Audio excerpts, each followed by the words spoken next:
comment on change de République? Comment on fait pour changer de République? Est-ce qu'on ne pourrait pas dire on fait de nouvelles lois pour mettre des pansements en quelque sorte sur les mots dont on vient de parler? Pourquoi est-il si important et nécessaire de changer de République au-delà de simplement apporter et faire voter de nouvelles lois? Charlotte.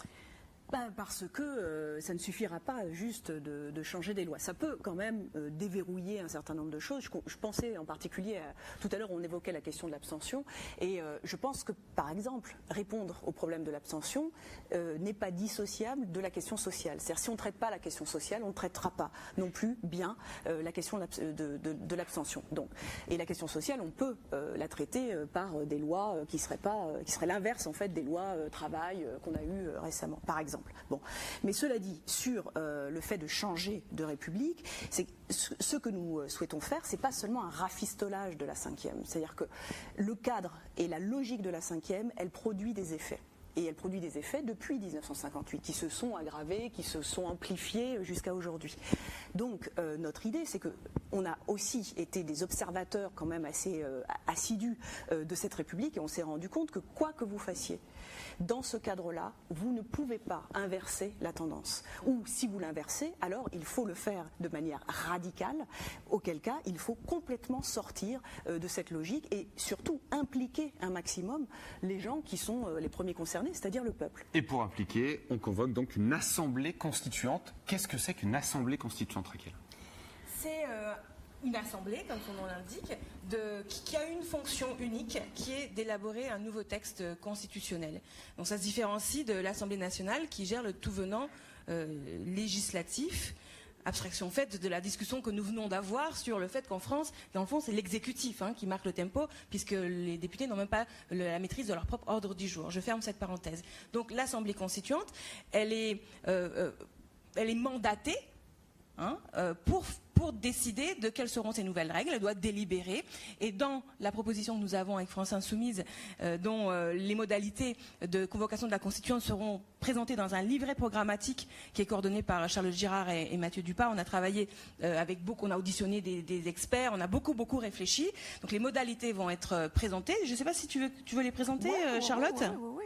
Bon, ce qu'on peut dire, c'est ce que tu expliquais, à savoir que cette Assemblée constituante, elle aura essentiellement un mandat, mais donc le mandat constituant exclusivement, un mandat protégé, un mandat qui évite toute contamination par les institutions de la 5e et qui permettrait donc de produire un texte qui réponde vraiment à la question de la volonté de changement. Mais très concrètement, ce que ça veut dire, je souligne, aucune personne ayant été élue dans les assemblées pendant la 5e République n'a le droit même de se présenter à l'élection pour la 6e République. Comment ces citoyens sont choisis? Ils sont tirés au sort? Comment se passe la constitution de cette Assemblée constituante, Charlotte? La proposition qu'on fait, c'est d'avoir une partie des citoyens qui sont élus sur un projet de future constitution et une partie qui sont tirés au sort.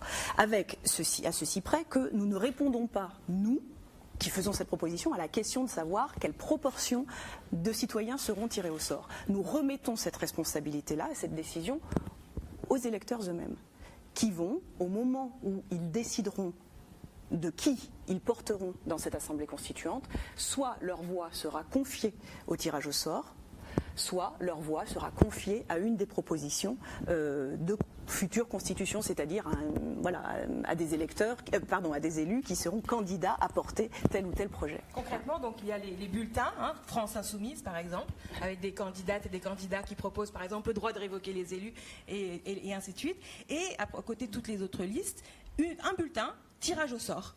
Et donc en fonction du score de ce bulletin, ce sont les Français eux-mêmes qui décident de la quotité, du pourcentage de personnes qui seront tirées au sort à l'Assemblée constituante.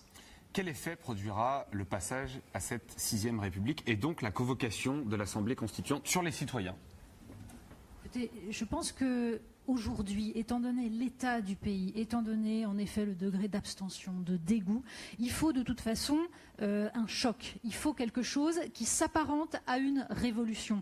Justement, si on peut réussir à faire une révolution qui ne soit pas violente, qui ne soit pas sanglante, mais qui ait la force, la puissance d'une révolution, parce que ce système ne peut pas être réformé, il doit être transformé, alors en effet, ça peut rendre de l'espoir. Mais simplement, il y a une chose, moi je ne vais pas discuter de toutes les propositions de la France Insoumise sur la forme que doit avoir cette 6e République.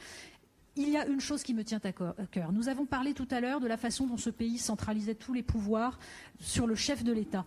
Ce pays centralise aussi tous les pouvoirs à Paris. Eh bien, je pense qu'il ne peut pas y avoir de révolution s'il n'y a pas de retour au local, parce que le local est ce qui permet ensuite de se porter vers l'universel. Donc ça nécessite de reconstruire des bassins économiques et sociaux de vie, et ça nécessite aussi de redonner du pouvoir aux régions.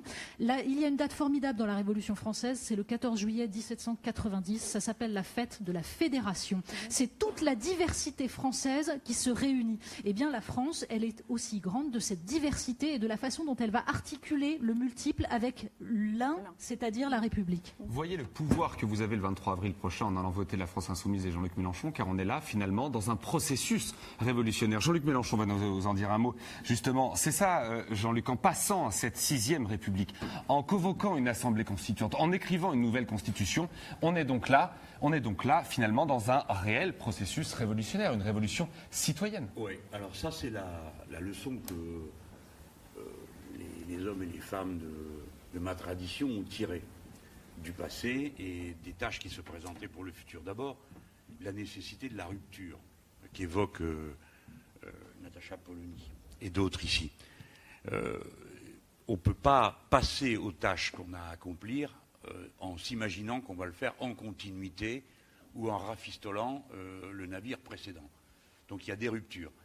C'est des ruptures sur le plan de l'organisation juridique, sur le plan de l'organisation sociale et sur le plan culturel, qui n'est pas la plus facile à réaliser, mais qui doit avoir lieu. Et cette stratégie de rupture, elle est consubstantielle au projet. On ne peut pas avoir le projet d'une 6e République sans la rupture. Et ce n'est pas qu'un changement de numéro, c'est un changement de toutes les composantes. Et c'est en cela que consiste une révolution. Parce que le mot révolution est encombré d'imageries qui, au fond, n'ont jamais été celles du camp progressiste. C'est nos adversaires qui nous ont peints comme ça, comme une bande de barbares, hirsutes, qui font des... Regardez le tableau de Delacroix, la liberté guidant le peuple, c'est un tissu d'absurdité. Vous avez un type qui a perdu son pantalon au premier plan, on voit ses poils, on se demande ce qu'il foutait à poil sur la barricade.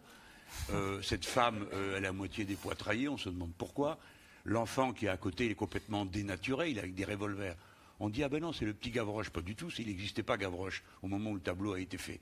Donc c'est une vision violente, dénaturée, bestiale de la Révolution, qui est le fait de nos adversaires, pas de ce que nous avons fait réellement dans le temps.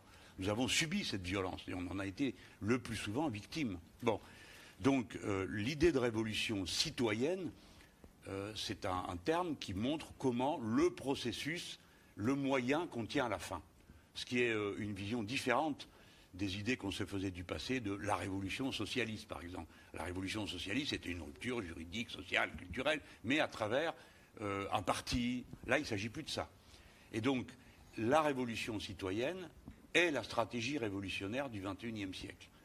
Elle a une radicalité totale, parce que c'est la restitution du pouvoir, non seulement au peuple en tant qu'entité collective, mais aux individus en tant que citoyens participants du processus de reconquête de la décision. Je ne sais pas si j'espère que je ne suis pas trop abstrait, mais nous parlons donc bien d'une stratégie révolutionnaire. Alors, pour vous dire, il m'arrive de parler avec des amis d'extrême gauche, ou d'autres, et je leur dis, mais bon, voilà la mienne de stratégie révolutionnaire. La vôtre, c'est quoi?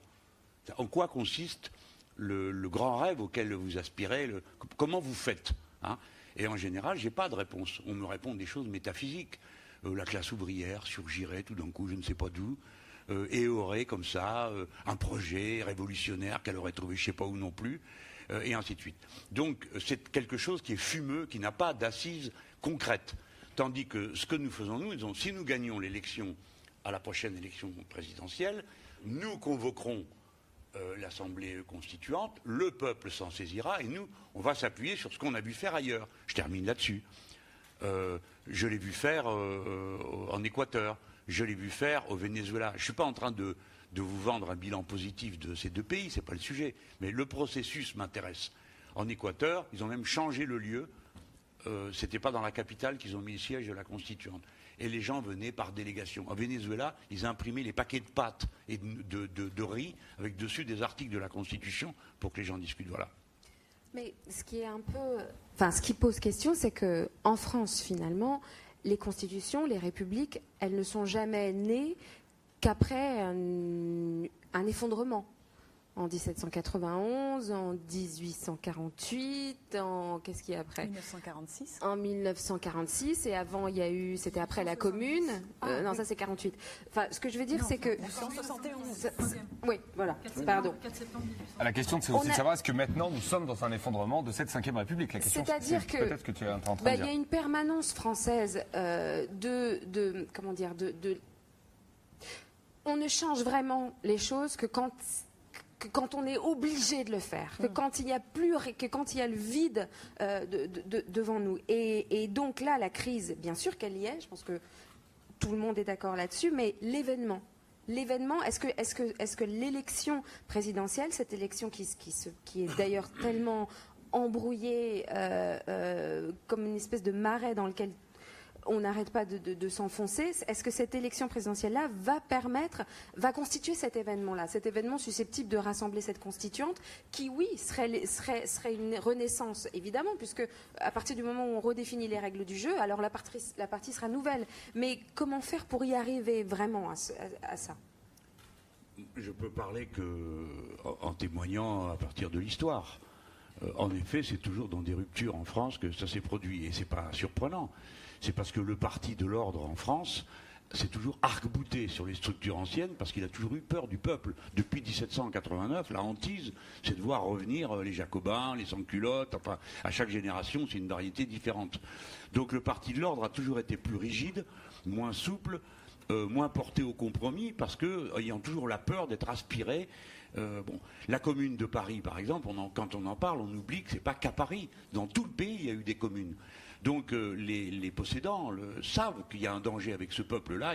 Pourquoi ? Parce qu'il est travaillé par son histoire, quelles que soient les générations, quelles que soient les origines. Pour ça, moi j'ai dit, nos ancêtres ne sont pas les Gaulois, c'est les sans-culottes. On a tous hérité de cette tradition, d'ailleurs, dans le comportement quotidien. Donc je témoigne pour l'histoire et je termine. La rupture, on ne peut pas la prévoir. Le moment de la rupture, c'est l'événement fortuit. Mais on peut travailler d'abord avec deux idées. La première, c'est que c'est la démocratie la règle. Donc nous croyons au vote. Pour nous, ce n'est pas une concession que nous faisons à la bourgeoisie, comme on disait quand j'avais 20 ans. Hein. Non, pas du tout. C'est notre bien. Et au contraire, compte tenu du capitalisme de notre époque, la démocratie est de notre côté, la violence autoritaire de la leur. Puis deuxièmement, il y a un art du combat. On va prendre l'exemple du 18 mars.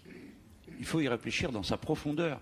Le 18 mars, c'est à l'intérieur d'une campagne électorale, le projet de la 6e République, mais c'est un événement de type révolutionnaire. Parce que vous mettez plusieurs dizaines de milliers de personnes dans la rue qui viennent demander quoi ? Qu'on change la Constitution. Excusez-moi, mais ce n'est pas un petit mot d'ordre. Donc on verra, à un moment donné, on peut avoir une bascule. Je ne veux pas dire que ça va se produire le 18 mars, mais pourquoi pas ? Ça peut aussi être un point de départ qui met, comme on dit, le feu à la plaine à partir d'un petit brûlot. Et c'est la raison pour laquelle on va y revenir longuement à cette marche pour la 6e République le 18 mars prochain, c'est-à-dire samedi prochain, à l'heure où nous nous parlons, si vous regardez l'émission mardi, samedi 18 mars.